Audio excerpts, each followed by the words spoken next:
Hello everyone, आज के इस वीडियो में हम बात करने वाले हैं अपने चैप्टर लाइन एंड एंगल्स के ऊपर। इससे पहले वाली वीडियो में हम इसके जो बेसिक टर्म्स और टर्मिनोलॉजीज थी उनके ऊपर हमने बात की थी कि लाइन सेगमेंट क्या होता है, पॉइंट क्या होता है। ठीक है, आज जो उन्हीं पर बेस्ड हम यहाँ पर कुछ क्वेश्चंस करने वाले हैं। ठीक है, क्वेश्चन हम करें उससे पहले कुछ चीज़ें सुन लो, जैसे कि अगर हमारे पास कोई एक स्ट्रेट लाइन है, यहाँ पर अगर हमारे पास कोई एक स्ट्रेट लाइन है, मान लो ये है ए और ये है बी। ठीक है, और इस स्ट्रेट लाइन के ऊपर कोई एक यहाँ पर तीसरी लाइन, ठीक है, जो कि इससे अलग है। ठीक है, वो आके मिलती है इससे किसी भी एक पॉइंट पे, मान लो यहाँ पर ओ पे। ठीक है, तो जो एंगल्स हमारे बनेंगे वो क्या होंगे, 180 डिग्री के होंगे। जैसे कि ये वाला एंगल और ये वाला एंगल, इनको अगर हम दोनों को जोड़ देंगे, इसका मान लो नाम ए है, इसका बी है, तो जो ए प्लस बी होगा ये किसके इक्वल होगा, 180 डिग्री के। ठीक है, और ऐसे एंगल्स को हम क्या बोलते हैं, लीनियर पेयर एंगल बोलते हैं। ठीक है, अगर ठीक है, अगर हमारे पास कोई एक लाइन सेगमेंट ए बी है और उसके ऊपर कोई एक दूसरी लाइन, मान लो इसको हम पी नाम दे दें, कोई दूसरी लाइन पी ओ आती है। ठीक है, और इस ए बी लाइन पर आके मिलती है ओ पॉइंट पे, तो जो एंगल्स बनेंगे वो कैसे होंगे, हमारे लीनियर पेयर हमेशा। तो इस पहली एक्सरसाइज में हम जितने भी क्वेश्चन करेंगे ना, वहाँ पर आपको सिर्फ एक काम करना है, you have to find your straight line. Okay, so हमें क्या करना है, अपनी एक स्ट्रेट लाइन को ढूंढना है। जब भी हमें कोई भी हम क्वेश्चन करेंगे ना, हम स्ट्रेट लाइन ढूंढने की कोशिश करेंगे, क्योंकि अगर हमने स्ट्रेट लाइन ढूंढ ली तो हमें वहाँ पर जितने भी एंगल होंगे उन सब के सम को 180 के इक्वल रखने में आसानी रहेगी।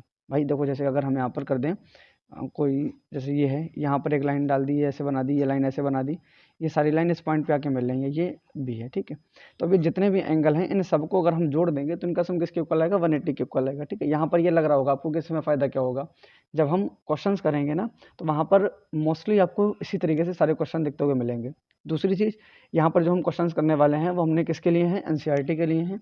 ठीक है, एनसीईआरटी की एक्सरसाइज हम यहाँ पर सॉल्व करेंगे, उसके बेसिस पे आपको एग्जाम्पल्स को सॉल्व करना है। ठीक है, इसके अलावा एनसीईआरटी के क्वेश्चन तो हम करेंगे ही, साथ ही साथ में अलग के क्वेश्चन भी हम कुछ करने वाले हैं।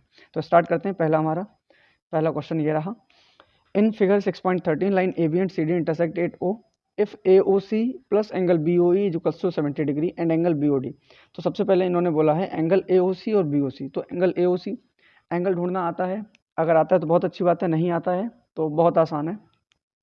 क्या बोला इन्होंने, एंगल ए ओ सी, जो ये बोल रहे हैं उसी हिसाब से चलते रहो। एंगल ए ओ सी, तो यानी कि ए से चलना शुरू किया, ए ओ सी, तो हमें कौन सी जगह मिली, ये वाली, तो ये हमारा हो गया एंगल ए ओ सी। फिर उन्होंने बोला एंगल बी ओ ई, तो अगर तुम्हें नहीं पता, मान लो कुछ भी तुम्हें नहीं आता है और तुम्हें ढूंढना है कि एंगल बी ओ ई कौन सा है, तो क्या करो, जो इन्होंने बोला ना उसी के पीछे पीछे चलते चले जाओ। तो बी ओ ई कौन सा मिल गया, ये वाला एंगल। ठीक है, तो इन दोनों एंगल का अगर सम हम करेंगे, angle B O E plus angle A O C, और ये किसके इक्वल है आपका, 180 के इक्वल। नहीं सॉरी, 180 नहीं है, ये हमें किसके इक्वल दिया गया है, 70 डिग्री के इक्वल। अच्छा, अब यहाँ पर देखो, इन्होंने एक चालाकी कर दी है कि अलग अलग एंगल नहीं दिए, इन्होंने ये एंगल दे दिया, ये एंगल दे दिया, बीच वाला छोड़ दिया।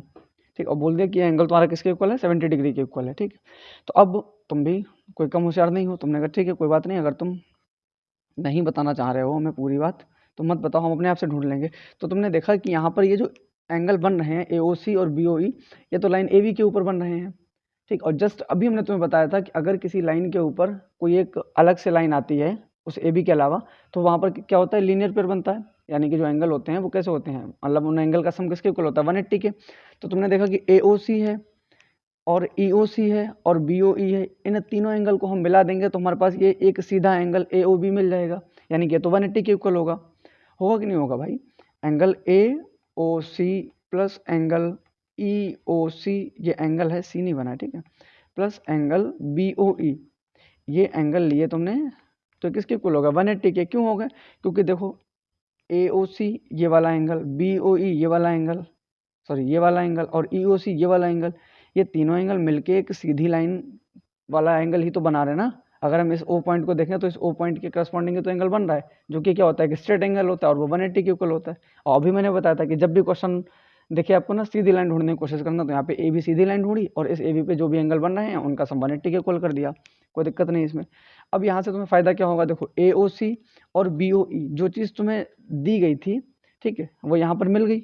अब इन दोनों की जगह पे हम 70 लिख सकते हैं, plus angle E O C, और ये किसके इक्वल है हमारा, 180 के इक्वल है। ठीक है, अब यहाँ से एंगल ई ओ सी की वैल्यू हम निकाल सकते हैं, 180 माइनस 70, जो कि किसके इक्वल आ जाएगी, 110 के इक्वल आ गई। ठीक है, किसी को इसमें कोई दिक्कत नहीं होनी चाहिए। अब तुम कहोगे कि इसमें फ़ायदा क्या हुआ, ये EOC है या इसको COE बोल दो, दोनों का एक ही मतलब है, बस बीच में जो हमारा वर्टेक्स आ रहा है वो डिफरेंट नहीं होना चाहिए। ठीक है, जैसे देखो COE की बात करें तब भी यही एंगल मिल रहा है, और EOC की बात करें तब भी हमें यही एंगल मिल रहा है। तो नाम बदल, मतलब आगे से पढ़ लो या पीछे से पढ़ लो, कोई फ़र्क नहीं पड़ता, लेकिन जो बीच में वर्टेक्स आता है ना वो अलग नहीं होना चाहिए। ठीक है, अब तुमसे इन्होंने पूछा क्या है, COE, रिफ्लेक्स COE पूछा इन्होंने, COE नहीं पूछा, ये भी बहुत चालाक है। इन्होंने कहा नहीं रिफ्लेक्स COE बताओ, तो तुमने कहा ठीक है कोई दिक्कत नहीं है। रिफ्लेक्स का मतलब क्या होता है, जैसे कि यहाँ पर देखो, अगर कोई एक एंगल दिया है इस तरीके से, मान लो ये वाला, अगर इसको हम O बोल दें और इसे A बोल दें, इसे C बोल दें और इसे P बोल दें, तो ये एंगल AOP होगा। ठीक है, तो ये तो तुम्हारा नॉर्मल हो गया। इसका अगर रिफ्लेक्स हमें बताना है तो इसका मतलब है ये पीछे वाला एंगल। ठीक है, रिफ्लेक्स का मतलब है ये पीछे वाला एंगल। अब ये फाइंड हम कैसे करेंगे, तो जो भी रिफ्लेक्स की बात आएगी, रिफ्लेक्स एंगल जो होगा वो कितना होगा, 360 माइनस जिसका भी रिफ्लेक्स पूछा गया है। ठीक है, जैसे कि यहाँ पर अगर हम इसी क्वेश्चन की बात करें तो इसमें एक सेकेंड, रिफ्लेक्स एंगल COE पूछा है, तो ये किसके इक्वल होगा, 360 डिग्री माइनस एंगल COE। यानी कि अगर किसी भी एंगल का रिफ्लेक्स पूछा ना तो उस एंगल को फाइंड कर लो और 360 से माइनस कर दो, रिफ्लेक्स एंगल आ जाएगा तुम्हारे पास। तो रिफ्लेक्स COE क्या हो जाएगा, 360 minus 110 and it will be equals to 250। Okay, so angle reflex COE will be equals to 250, and now what we have to find, here we want to find angle BOE, angle BOE. So first of all find angle BOE, angle BOE. Okay, let me rough it, angle BOE, angle BOE कहाँ पर है, तो ढूंढ लो angle BOE, ये वाला angle. ठीक है, अब कोई बोल सकता है, किसी के दिमाग में आए कि हमें BOE दिया गया है, तो BOE नहीं दिया गया है आपको, एंगल AOC प्लस BOE दिया गया है। ठीक है, तो BOE ये आपको फाइंड करना है। अब इसको फाइंड करना है ना, तो फिर से क्या करोगे, अगर कुछ भी नहीं समझ में आ रहा है तो स्ट्रेट लाइन ढूंढ लो, क्या कर लो, एक सीधी लाइन ढूंढ लो कहाँ पर है। तो सीधी लाइन, ऐसी कौन सी लाइन है जो सीधी है, मतलब लाइन तो जनरली सीधी होती है, मेरा कहने का मतलब है कि एक स्ट्रेट लाइन ढूंढो जिसके ऊपर ये एंगल बना हो। तो किसके ऊपर, AB के ऊपर बना है ये। ठीक है, AB के ऊपर बना है, लेकिन इससे हमें कोई खास फायदा होगा नहीं, क्यों, क्योंकि देखो अगर हम AB को लेंगे, वैसे हम फाइंड कर सकते हैं इससे भी। ठीक, अगर हम मान लो AB को ही ले लेते हैं, ये वाली जो इक्वेशन हमें दी गई थी इसको अगर हम 1 मान लें, तो यहाँ से AOC plus EOC plus BOE, AOC देखो angle AOC plus angle BOE plus angle COE, यही है ना, एंगल AOC COE COE और EOB BOE। ठीक है, और ये किसके इक्वल है, 180 की। आपको फाइंड क्या करना है, BOE। ठीक है, तो अब यहाँ पर एक चीज़ की दिक्कत आ सकती है, जैसे कि देखो आपके पास एंगल AOC की वैल्यू नहीं पता है। ठीक है, देखो एंगल AOC इसके बारे में आपको कुछ भी नहीं पता है। अगर हम इन तीन में से कोई एक एंगल निकालने जा रहे हैं तो हमें उनमें से दो एंगल के बारे में पता होना चाहिए। जैसे अगर हमें तीन चीज़ें फाइंड करनी, मतलब अगर हमारे पास तीन चीज़ें दी गई हैं तो उसमें से कम दो की वैल्यू हमें पता होनी चाहिए। तो यहाँ पर हमारे पास एंगल AOC नहीं पता है, देखो। ठीक है, EOC तो अभी हमने फाइंड कर लिया, लेकिन हमारे पास AOC की वैल्यू नहीं है, तो हम क्या करेंगे, अपने इस आइडिया को ड्रॉप कर देंगे कि छोड़ो मुझे नहीं चाहिए AB लाइन। अब हम कोई दूसरी लाइन ढूंढेंगे। दूसरी लाइन हमने ढूंढ ली है CD, देखो CD, ये वाली लाइन CD। अगर हम इसका फिगर अलग बनाना चाहें तो कुछ इस तरीके से बनेगा, ये देखो ये है और ये एंगल है आपका EOB। ठीक है, अच्छा अब हमने इसी लाइन CD को ही क्यों प्रेफर किया है, क्योंकि यहाँ पे देखो BOD की वैल्यू 40 डिग्री पहले से ही दी गई है आपको, BOD, तो ये BOD लाइन हमें पहले से ही दी गई है, दी गई कि नहीं दी गई है, तो ये BOD और ये हमने अभी फाइंड किया है, फाइंड कहाँ पर किया है, 110 डिग्री। ठीक है, अब ये CD एक स्ट्रेट लाइन है, तो इसके मतलब इस O पॉइंट के करस्पॉन्डिंग जो एंगल होगा वो क्या होगा, स्ट्रेट एंगल होगा, यानी कि 180 के इक्वल। तो 110 हमें पता है, ये वाला एंगल हमें पता है, तो ये वाला हम बड़े आसानी से फाइंड कर सकते हैं।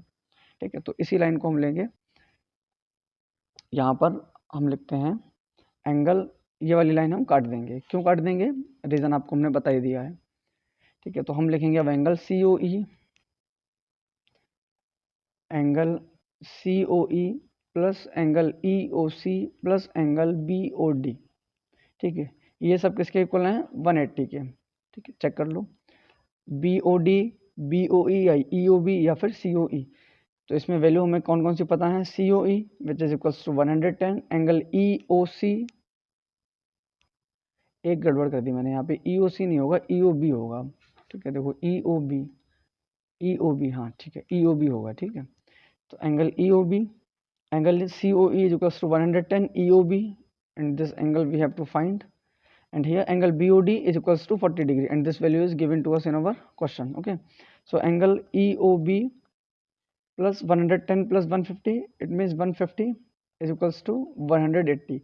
Angle EOB will be equals to 180 minus 150 is equals to 30 degree, ठीक है।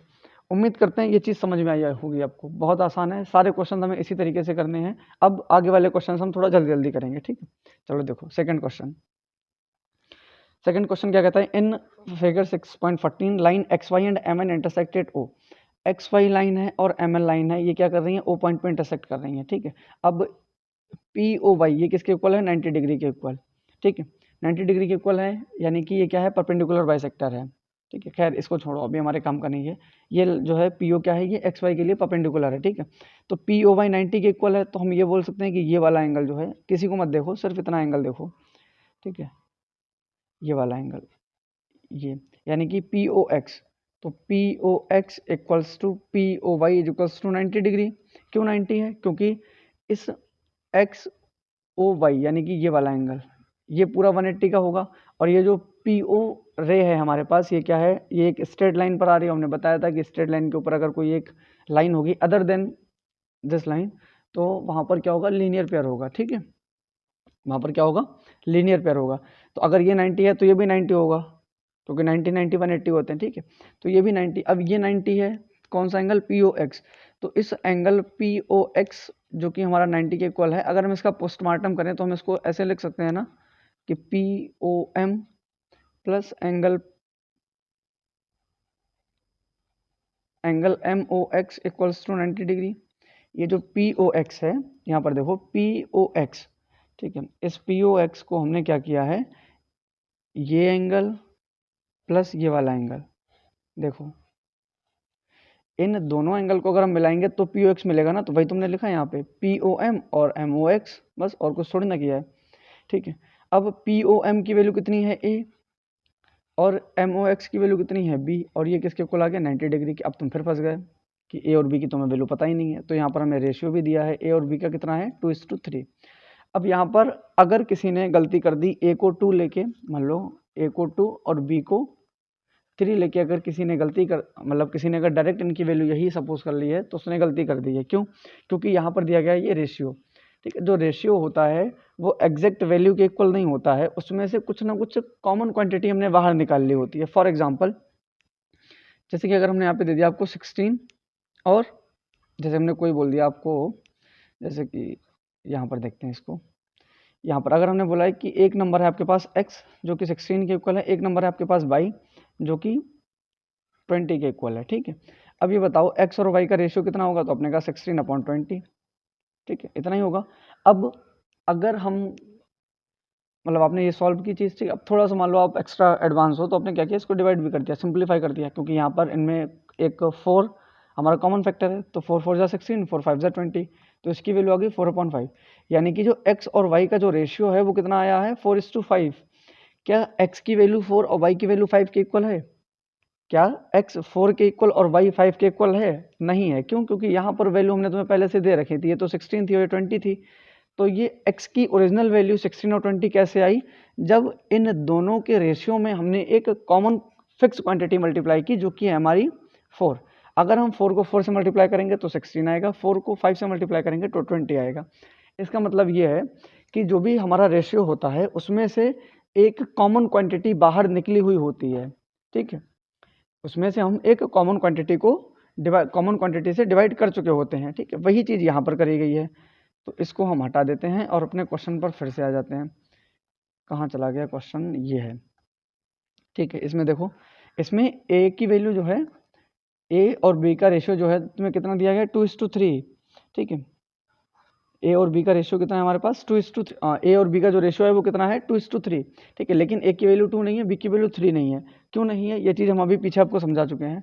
अब तुम कहोगे कि अभी तो आपने बोला था कि जो भी हमारे पास रेशियो दिया गया होगा वो एग्जैक्ट वैल्यू नहीं होगा, उसमें कुछ ना कुछ कॉमन क्वांटिटी हटाई गई होगी। तो अब इसमें हमें कैसे पता चलेगा कि कौन सी कॉमन क्वांटिटी हटाई गई है? ठीक है, तो जब भी हमारे पास इस तरीके की अनसर्टेनिटी होती है तो वहाँ पर हम क्या करते हैं, एक्स का सहारा ले लेते हैं। ठीक है, एक्स ले लो या वाई ले लो या पी ले लो या क्यू ले लो, कोई भी एक नंबर ले लो। ठीक है, और दोनों से उस नंबर की मल्टीप्लाई करा दो। जैसे कि यहाँ पर हमने x ले लिया तो हमने मान लिया कि नंबर a है 2x और b है 3x। जैसे पीछे वाले क्वेश्चन में हमारा जो कॉमन नंबर आया था जिससे हमने मल्टीप्लाई किया था दोनों को, वो 4 था। ठीक है, यहाँ पर हमने उस नंबर को 4 की जगह क्या मान लिया, x मान लिया। ठीक है, क्योंकि हमें पता तो है नहीं ना वो कितना नंबर है, तो हम उसको कुछ भी रैंडम वैल्यू मान सकते हैं, लेकिन दोनों को एक ही नंबर से मल्टीप्लाई करना। जैसे यहाँ पर x लिया है ना, तो x से ही a वाले को और x से ही b वाले को मल्टीप्लाई कराना। ऐसा नहीं एक को x से करा दिया एक को y से करा दिया, तो गलत हो जाएगा वहाँ पे। ठीक है, तो अब यहाँ पर a की वैल्यू कितनी मिल गई तुम्हें 2x और b की वैल्यू कितनी मिल गई 3x। अब इसमें a प्लस b की जगह पे हम क्या रख सकते हैं, 2x और 3x।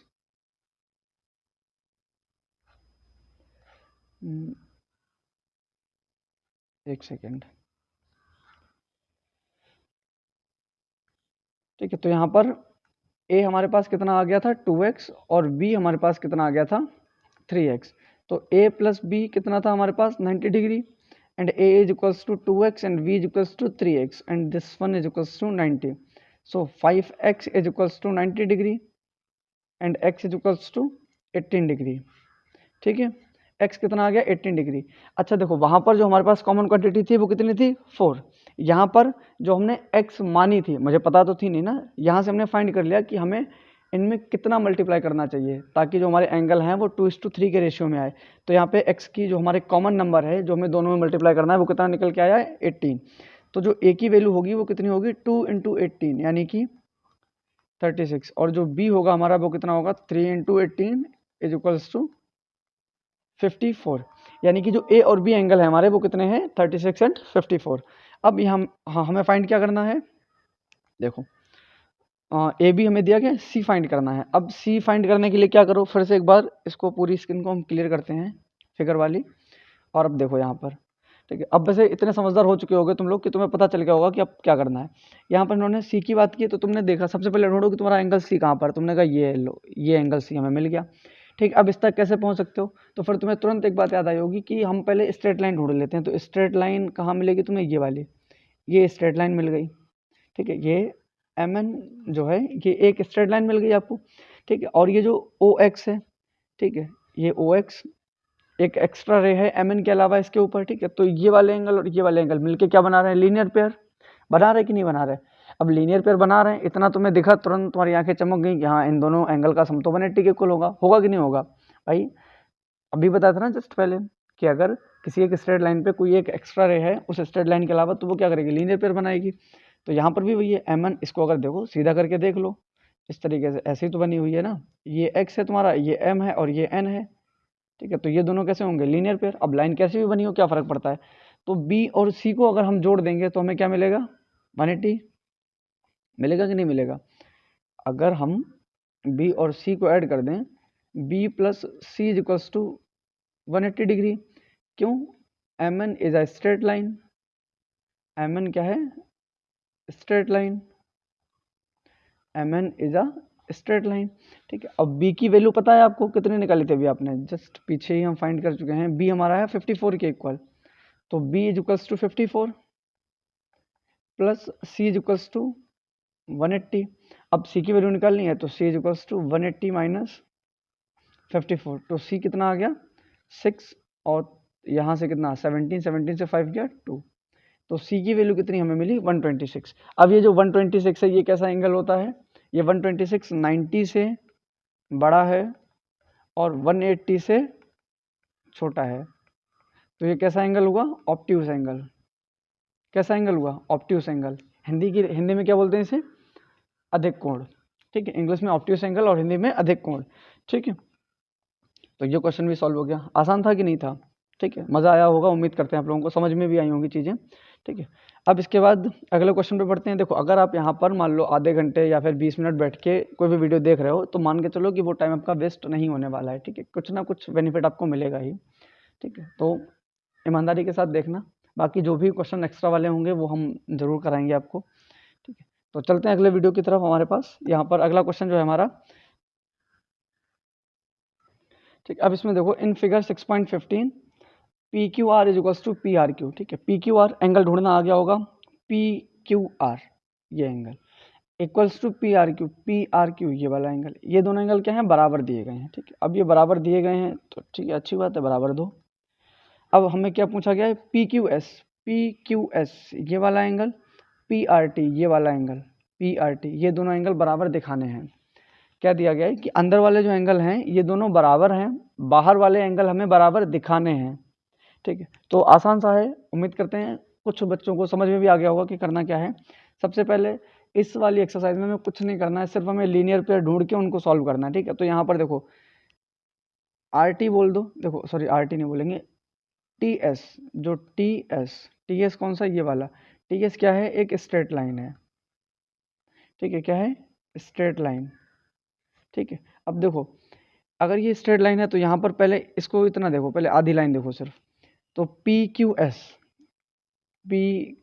S plus angle P Q are अंदर के लिए, ये किसके इक्वल होंगे, 180 के, बोलो होंगे नहीं होंगे, ठीक है। तो ये हमने पहली क्वेश्चन मान ली। क्यों होंगे, लीनियर पेयर, स्ट्रेट लाइन के ऊपर एक उसके अलावा अगर कोई दूसरी रे है तो वो क्या करती है, लीनियर पेयर बनाती है। ऐसे ही अगर हम इसकी बात करें तो angle P R Q plus angle P R T ये भी किसके इक्वल होगा, 180 के इक्वल होगा। होगा कि नहीं होगा भाई, ये भी तो लीनियर पेयर ही है ना। अब 1 और 2 की राइट साइड देखो, 180 इक्वल, तो ये हम बोल सकते हैं कि P Q S plus angle P Q R is equals to angle P R Q plus angle P R T. इतने में किसी को दिक्कत नहीं होनी चाहिए, ठीक है। एक चीज़ और है यहाँ पर, पहले हम ये लिख लेंगे इसमें गिवन कि हमें दिया क्या गया है। क्या दिया गया है, angle P Q R is equals to angle P R Q, ठीक है। अच्छा, इतना ही देखने के बाद ना कुछ लोगों की आंखें चमक गई होंगी, उन्हें समझ आ गया होगा कि अब आगे क्या करना है। तो अब यहाँ पर देखो पी क्यू आर, तो पी क्यू आर ये है, और पी आर क्यू, तो पी आर क्यू ये है। अगर कोई दो इक्वल क्वांटिटी अपोजिट साइड पे होती हैं तो वो कैंसिल होकर जीरो हो जाती हैं, होती हैं कि नहीं होती हैं भाई। अगर तुम 2 इधर लिखो और 2 इधर लिखो तो दोनों को जब सॉल्व करोगे तो क्या होगा, ये जीरो के इक्वल आ जाएगा ना, ये इधर से कैंसिल हो जाएगा क्योंकि बराबर है दोनों साइड, ठीक है ना। मतलब अगर ऐसे नहीं, इसको देखो, ये एग्जांपल थोड़ा सा उल्टा हो गया। यहाँ पर देखो अगर हमने लिखा x plus two is equals to y plus two, तो ये वाला 2 और ये वाला 2 कैंसिल होगा कि नहीं होगा, क्योंकि दोनों इक्वल हैं, है कि नहीं है, ठीक है। तो वैसे यहाँ पर ये पी क्यू आर और पी आर क्यू दोनों इक्वल हैं, तो ये वाला और ये वाला कैंसिल हो जाएगा बोल दो, या फिर जीरो हो जाएगा ये बोल दो, ठीक है। अब हमारे पास बचेगा क्या, तो देखो क्या बचेगा, कहाँ चला गया, हाँ, तो पी क्यू एस इधर, तो हमारे पास क्या बचेगा, पी क्यू एस एंगल, और इधर क्या बचेगा हमारे पास, पी आर टी, ठीक। और हमें प्रूफ क्या करना था, P Q S equals to P R T, लो हो गया, ये तो कुछ भी नहीं था, इतना आसान सा सवाल था, ठीक है ना। तो कोई दिक्कत नहीं होनी चाहिए इसमें। अब देखते हैं अगला क्वेश्चन, ठीक है। दो मैक्सिमम क्वेश्चन और करेंगे इसमें। जो क्वेश्चन नंबर 4 है, एक्सरसाइज का ही क्वेश्चन नंबर 4, वो आप लोग खुद से करने की कोशिश करिएगा, ठीक है। यहाँ पर हम अगले क्वेश्चन की बात करते हैं। देखो in figure P O Q, in figure 6.17, देखो ये फिगर हमें दिया है पहले से ही, P O Q is a line. अब पी ओ क्यू क्या है, लाइन है, तो यहाँ पर जो एंगल होगा वो कितने का होगा, 90 डिग्री का होगा कि नहीं होगा, सॉरी 180 का होगा, ठीक है। Ray O R is perpendicular to line P Q, O R P Q के परपेंडिकुलर है, ठीक है। देखो अगर वो बोल दें कि एंगल 90 के इक्वल है तब तो बहुत अच्छी बात है, अगर नहीं बोला है और ये लाइन लिख दी है कि O R is perpendicular to line P Q, तब भी हम अपने दिमाग से ये चीज़ लिख सकते हैं कि आर ओ क्यू हमारा किसके इक्वल है, 90 के, और एंगल आर ओ पी जो है ये भी हमारा किसके इक्वल है, 90 के, ठीक है। O S is another ray line between rays O P and O R, O S जो है वो ओ आर और ओ पी रे के बीच में कोई एक दूसरी रे है, ठीक है। तो कोई दिक्कत नहीं, हमें प्रूफ क्या करना है, हमें आर ओ एस, तो आर ओ एस यानी कि ये वाला एंगल, ये वाला equals to 1/2 Q O S, तो क्यू ओ एस मतलब ये वाला एंगल, ठीक है। इसको दूसरे कलर से हाईलाइट करते हैं, ये वाला एंगल पी ओ एस, ये वाला है, नहीं एक सेकंड गड़बड़ हो गई, ठीक है, POS ये वाला। ठीक है, अच्छा अब इसमें देखो कि इस वाले एंगल से इस वाले एंगल को सब्ट्रैक्ट करो तो जो बचेगा उसका आधा जो है वो ये वाला एंगल है ROS। ठीक, ये चीज़ आपको प्रूफ करनी है। अब कैसे प्रूफ करोगे? ठीक, इसको थोड़ा सा सोचने की हमें ज़रूरत पड़ सकती है। ठीक, अब देखो कैसे प्रूफ करते हैं। अब इसमें देखो जो चीज़ हमें दी गई ना हम उसी से स्टार्ट करेंगे। ठीक है, तो सबसे पहले एक बार फिगर को अच्छे से देख लो। इसको हम सारा जो कचरा हमने किया है इसके ऊपर इसको हटा देते हैं यहाँ से। ठीक है, अब साफ सुथरा हो गया। ठीक, अब देखो इसको कैसे प्रूफ करना है। जो चीज़ दी गई ना उसी से हम स्टार्ट करेंगे, पर एक बार क्वेश्चन को फिर से देख लो कि आपको चाहिए क्या क्या है और दिया क्या क्या क्या। ठीक है, चाहिए क्या क्या है? QoS, तो QoS, POS और ROS। ठीक है, इन सब की तलाश में हम हमेशा रहेंगे जब तक हम क्वेश्चन सॉल्व करेंगे अपना। ठीक है, अब देखो जो चीज़ हमें दी गई है ROP 90 है और ROQ भी हमारा क्या है 90 है, तो इस चीज़ को हम यहाँ पर पहले मेंशन कर देंगे। तो ROP प्लस ROQ प्लस नहीं, ये दोनों बराबर है, ROP प्लस ROQ। ठीक है, देखो ROQ और ROP, ROQ और ROP ये दोनों बराबर हैं, बराबर हैं। अब इसमें हमें एक काम ये करना है कि एक तो हमें ROS चाहिए। ठीक है, ROS क्या हो, ROS हमें क्यों चाहिए? क्योंकि अपने क्वेश्चन में हमें ROS लेकर आना है। ठीक है, तो अब ROS हम कैसे ला सकते हैं? ठीक है, तो हमारे पास ये फ्रीडम होती है मैथ्स में कि हम कुछ भी जोड़ घटा सकते हैं। ठीक है, लेकिन दोनों साइड पे।